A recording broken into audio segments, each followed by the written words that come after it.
Fala galera, tudo certo com vocês? Mais um vídeo aqui no canal.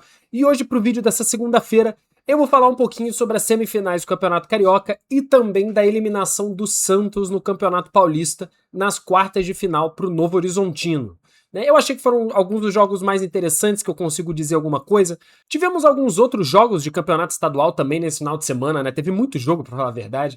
Então teve empate do Atlético Mineiro 1-1 com o América no Mineiro, o Grêmio que se classificou para cima do Juventude nos pênaltis depois de empatar. A gente teve jogos no Campeonato Paulista, do Palmeiras que ganhou do Capivariano, se eu não me engano, de 4-0, do Corinthians que se classificou nos pênaltis contra a Portuguesa depois de empatar em 1-1 e do São Paulo que eliminou o Bragantino por 2-1, do Cruzeiro que venceu o Pouso Alegre, enfim. A gente teve vários jogos aí nesse final de semana, mas obviamente não dá pra ver tudo. Então eu vou acabar falando mais os que eu vi e posso opinar um pouco melhor. Eu vou começar pelo jogo que acabou por último desses três, que foi o jogo do Flamengo e Madureira. Foi 3-0 pro Flamengo. E eu também vou começar a falar sobre esse jogo porque é o que eu tenho menos coisa pra dizer, né? Talvez seja o jogo mais, assim, óbvio de qual resultado aconteceria, né? O Flamengo é um time muito poderoso, que tá numa má fase tremenda, mas que ainda assim é um dos melhores times do Brasil. E o Madureira é um time que, assim, não é nem de Série C, né? É um time que é daquela categoria que eu jogo a Série D ou a Copa do Brasil, né, e tudo mais, e se eu não me engano esse ano optou pela Copa do Brasil, então tem um calendário diferente, e não é realmente um time competitivo para uma semifinal de Campeonato Carioca, né. E no jogo de ida e volta ainda, diminui ainda mais as chances do Madureira, porque não tem nem aquela possibilidade do gol fortuito em um jogo de 90 minutos, que às vezes um golzinho de cabeça você depois faz uma retranca e consegue eliminar um time muito mais forte. Não é o caso.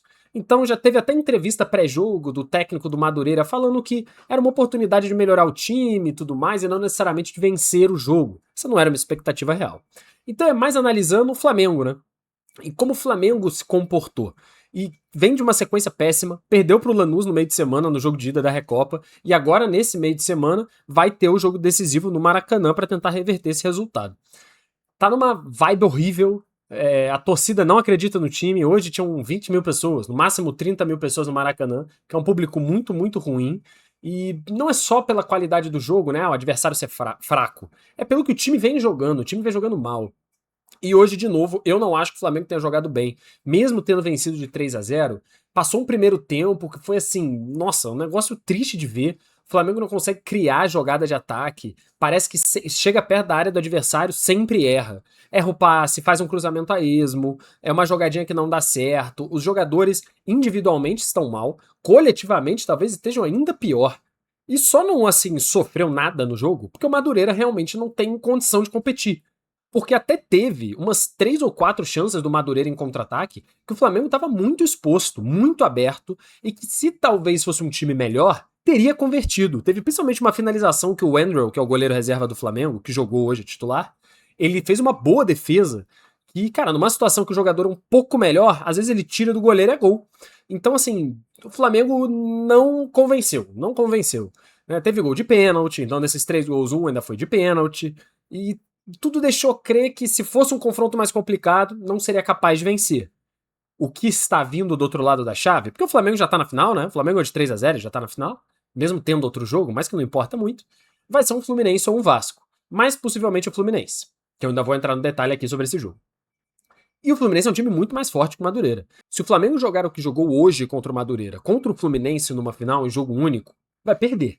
Vai perder, não é o suficiente. E se jogar o que jogou hoje contra o Lanús, eu também acho que não vai conseguir reverter o resultado, tá? Vai no máximo ganhar de 1-0 e levar esse jogo pros pênaltis também. Então, assim, é preocupante o Flamengo. Não foi um jogo ruim, mas também não foi um jogo bom. Não convenceu e precisa fazer muito mais. É basicamente isso que eu tenho que falar sobre esse jogo, porque todo o resto é um pouco irrelevante, porque o adversário era de fato muito abaixo e não tá nem perto do nível de competitividade que o Flamengo vai enfrentar esse ano. Agora vamos passar para um outro time que tá numa situação bem pior do que a do Flamengo, que é o Santos. O Santos foi eliminado pelo Novo Horizontino, perdendo de 2-1. E o jeito que o Santos foi eliminado foi um pouco cruel, né? Ele acabou sofrendo o gol da derrota, cara, aos 90 e sei lá quanto. Foi basicamente no último lance, já no limite dos acréscimos, um cruzamento pra área, assim meio fortuito, né? Um cruzamento qualquer pra área, de qualquer jeito. Achou o jogador do Novo Horizontino que cabeceou e fez o gol e acabou eliminando o Santos. Agora, esse pra mim não é nem o ponto principal de discussão, porque Beleza, no futebol essas coisas acontecem. O Novo Horizontino é um time muito bom. E eu acho importante falar isso, né? O Novo Horizontino ele já vem de alguns anos fazendo uma boa campanha de Série B e se estabelecendo como um dos principais times do interior de São Paulo, que é uma coisa que eu vejo pouca gente comentar. Não foi só o Santos que perdeu, foi o Novo Horizontino que conseguiu vencer também. Ano passado, até uma reta final já da Série B, todo mundo já considerava que o Novo Horizontino seria um dos times que subiria. Acabou que ele perdeu o gás e ficou em sexto, quinto, alguma coisa assim. Só que é um time muito forte. E o interior de São Paulo tem uma competitividade grande de várias equipes. A gente vê como Ponte Preta, Guarani, que são times históricos, estão numa decaída tremenda. Então não é tão simples assim você conseguir estar tão forte no campeonato.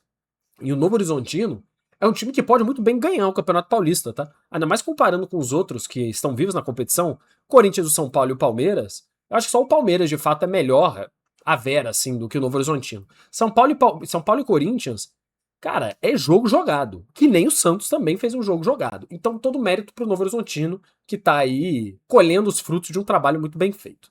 Dito isso, o Santos é o contrário. O Santos é um time que parece que parou no tempo, que ficou pra trás, que tá preso nos anos 90, ou até mais pra trás, né? E vive muito de bravata, né? Você vê muitas vezes a diretoria do Santos falando palavras de ordem. Não, porque a gente vai ganhar, porque o Santos é muito bom, porque a gente não pode vir pra São Januário jogar contra o Vasco. Lembra disso ano passado? E não somar 3 pontos, e não sei o que lá. Acredita que o time é gigantesco, e o time é muito grande pro Brasil, sim. É um dos gigantes do Brasil.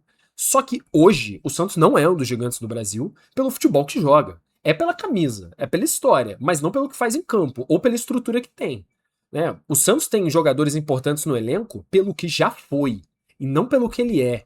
Quando o Gabigol vai pro Santos, é pelo que o Santos já foi. Quando o Neymar vai pro Santos, é pelo que o Santos já foi. Quando o Arão, ou seja lá quem for, vai pro Santos, é muito pelo peso da camisa, que tem de fato. Só que isso um dia acaba. Isso um dia não é mais o suficiente. Você tem na Europa vários times com uma camisa pesadíssima, que se você falar pra alguém que tem uma camisa pesada, a pessoa vai dar risada. Porque é um time que tinha essa camisa pesada lá no século passado. E já tem mais de 10 anos que se tornou irrelevante.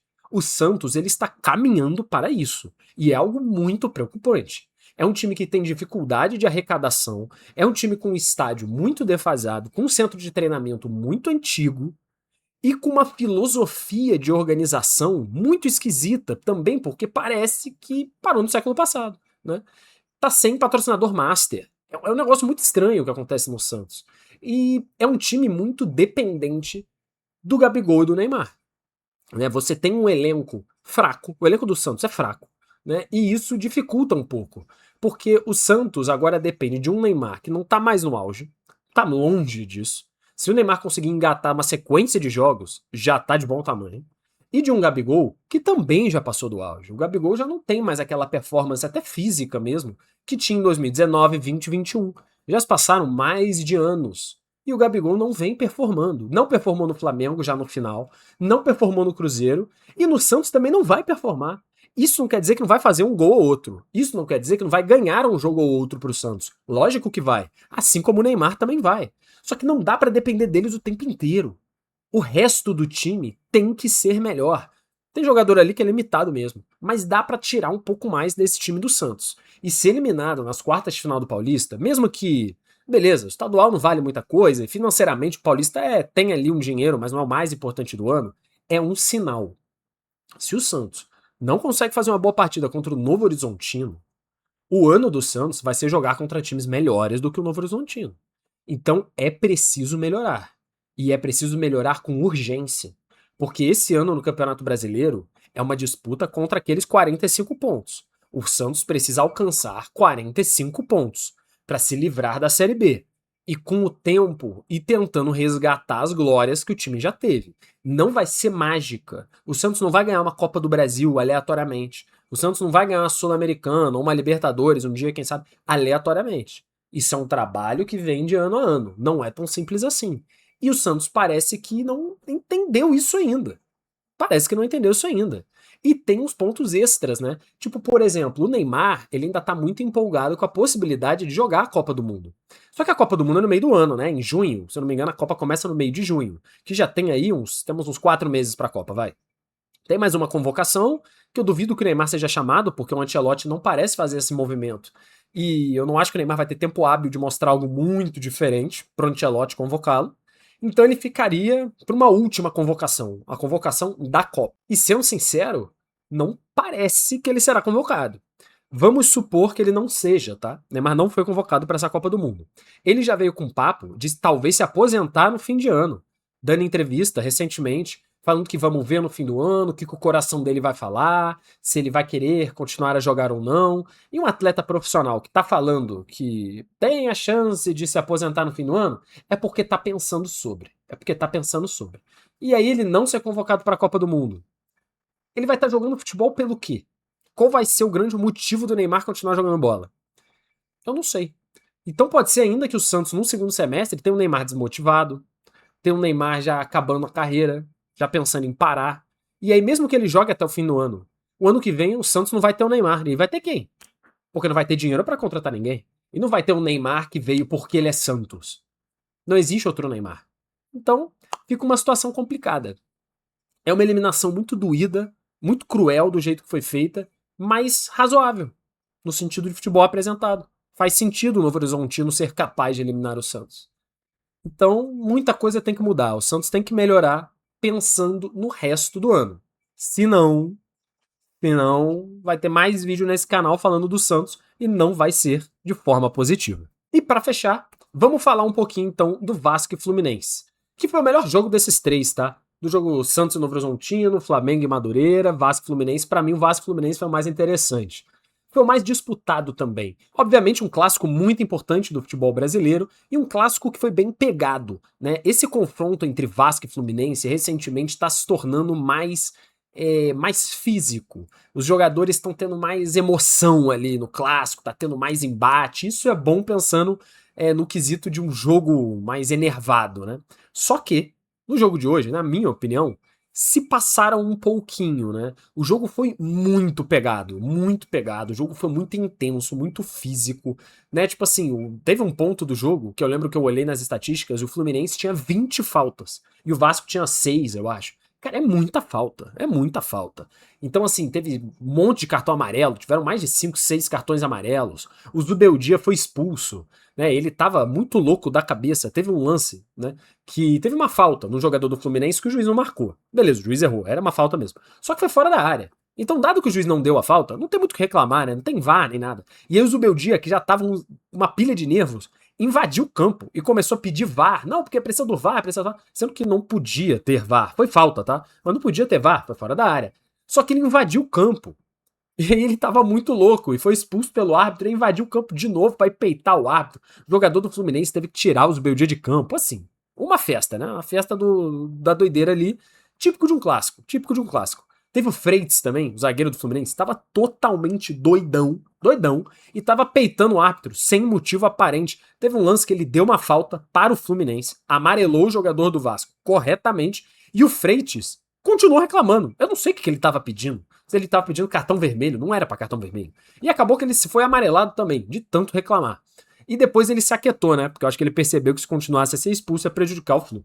Então, assim, o início de jogo, principalmente ali os primeiros 20, 25 minutos, eles foram muito brigados, muito físicos, muito contato, muita faltinha. E o árbitro não foi mal, tá? Eu não acho que o árbitro tenha ido mal no jogo, um jogo difícil, bem cara de clássico mesmo. E é uma situação até um pouco curiosa, né? Porque quem mais estava apelando para esse jogo era o Fluminense, que pareceu que entrou em campo muito pilhado, muito nervoso. No sentido não de nervosismo, de não saber o que faz com a bola, mas de tá muito ligadão, né? Isso é muito bom, óbvio, todo mundo quer que seu time entre ligadão no jogo. Só que por outro lado, o Fluminense é o time com mais qualidade, né? Quando você pensa em Fluminense e Vasco, qual o time que tem mais qualidade hoje? É o Fluminense. Então, o time que tem mais qualidade técnica, mais capacidade de criar coisas, apelar para um jogo mais físico, é curioso. É muito curioso. Eu não sei exatamente por que o Fluminense fez isso, ou se nem foi de caso pensado, foi situação, né? Mas isso prejudicou o próprio Fluminense, que estava jogando de uma forma muito diferente do que normalmente apresenta, né? É verdade que o Fluminense é um bom time de futebol, mas que é composto de jogadores que são mais. Como é que a gente pode dizer? São jogadores mais esforçados do que jogadores técnicos. Eu diria que assim, no Fluminense você tem o Martinelli e o Lúcio Acosta, que são jogadores, porra, técnicos, jogadores bons de bola, pra caralho. O resto é mais esforçado do que bom de bola, né? Tipo, o Canóbio da vida, ou o John Kennedy, são caras que correm muito, se doam muito, não necessariamente são tão refinados. Então, É um time que tem essa característica da força física e da velocidade, mas que normalmente não joga assim com o Zubeldia, joga mais de uma forma rápida. Abusa mais da velocidade dos jogadores, de uma troca de passes rápida no meio de campo para lançar alguém. E hoje foi um pouco diferente, né? Uma situação um pouco curiosa e que acabou favorecendo o Vasco. O Vasco acabou tendo mais posse de bola, que é o estilo do Diniz. Já vou entrar no mérito do Diniz não ser mais técnico do Vasco, né? Mas enfim, é um pouco o estilo do Diniz, você ter controle da bola, você ter o que fazer com a bola no pé. E o Vasco tinha a bola, porque o Fluminense estava jogando de uma forma assim, reativa, né? E acabou que o Vasco, beleza, tinha a bola, ficava trocando passe, trocando passe, trocando passe, trocando passe, e não conseguia fazer nada. Era o famoso arame liso. O Vasco basicamente tem um estilo de jogo, que é trocar passe aleatoriamente, e aí em algum momento alguém cansa e cruza a bola na área pro jogador novo que chegou lá, que se eu não me engano o nome é Spinelli, tentar cabecear a bola pro gol, o famoso He-Man da colina, né? Cabecear a bola pro gol. Se isso não funcionar, o Vasco não faz nada. E é isso que o Vasco tentou fazer o primeiro tempo inteiro, cruzar a bola a esmo e nada acontecia. Fora isso, só se o Andrés Gomes ou o Rojas, né, chutarem uma bola de fora da área, que fizeram uma vez ou outra no jogo. Mas é muito pouco, né? Muito pouco. O Vasco é um time muito ineficiente no que faz e não consegue propor coisas direito.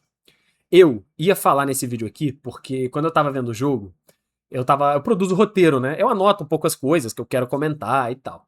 E eu lembro que eu anotei aqui, eu vou ler o que eu tenho anotado agora, tá?